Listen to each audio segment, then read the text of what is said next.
Hello everyone, this is the Essential Calculus Problem series. In this playlist, we build calculus from its most fundamental idea, limits.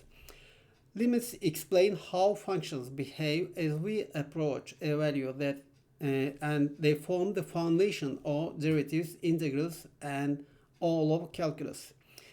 In all the parts of this series, we will move naturally from limits to derivatives and integrals using the same problem-based approach that we use here in this problem.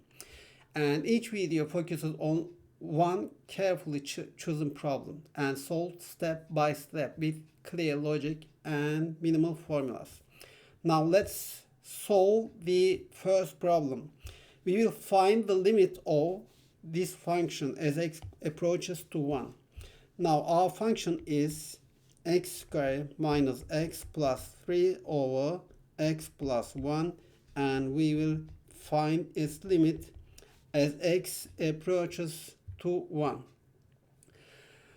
To evaluate the limit as x approaches to 1, first we should check the denominator. If we substitute 1 on the denominator, we get 1 plus 1 equals 2. This means that the denominator is not 0 and we can use here direct substitution. Now we can substitute 1 in the function, so the limit becomes 1 squared minus 1 plus 3 over 1 plus 1, and this is equal to 3 over 2. Now, the limit is 3 over 2.